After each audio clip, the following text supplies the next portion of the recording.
When they looked at life-threatening illnesses and injuries, the average response time for ambulances in England was 9 minutes and 35 seconds. That's almost half a minute up from last month. The target, by the way, if you're interested, for that sort of response is 7 minutes.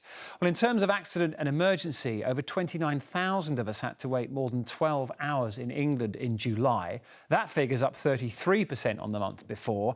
And the number of us in England waiting to start routine hospital treatment has risen to a new record high. Here's a number on the screen. A total of 6.7 million people were waiting to start treatment at the end of June. Well, joining us in the studio to discuss some of those figures, delighted to say we have Dr. Natalie Rout with us. Thank you so much for coming in. What are you hearing from some of your colleagues across the medical profession about these figures? Well, everyone is frustrated.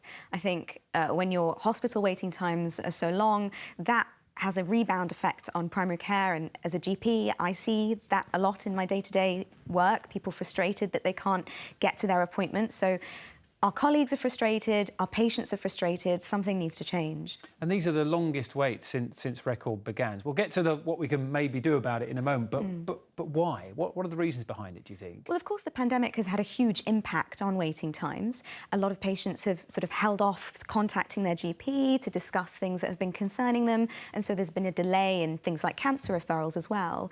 But ultimately, demand is greater than the capacity across the whole of the NHS. When you don't have enough staff, when you don't have enough people to actually run the service, then the waiting times are going to get longer. So there's a multifactorial reasons. So in terms of trying to repair that, it seems that resources, as we often talk about it, don't we, are the key to trying to reverse some of these numbers. There's lots of things that can be done, and I think staff, retaining our staff and recruiting staff is a big one across the sector.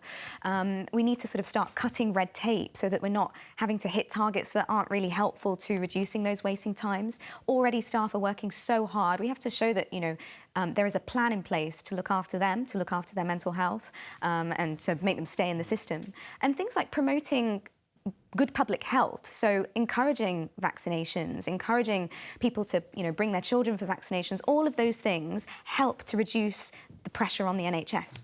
Does a target work? I mean, in your profession, I see your face, so you don't need to say anything. Is it because that brings too much pressure in an already pressured job, or is it unrealistic? It's a mixture of both. It's unrealistic. I think we won't get, in general practice at least, we don't get paid if we don't hit a certain number of targets.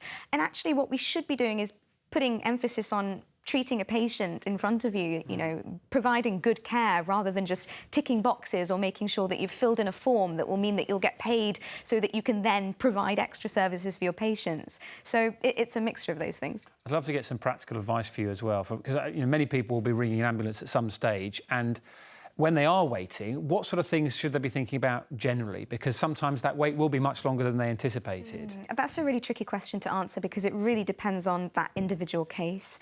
But we know that waiting times are long.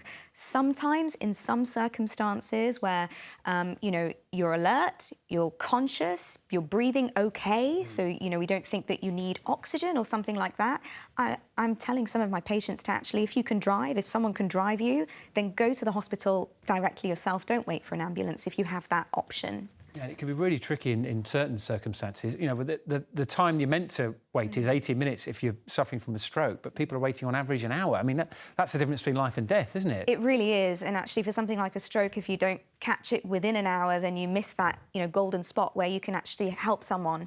So it's really concerning. That's why I sometimes will say, if you have a car and you can get to hospital by yourself, then that might actually be quicker right now.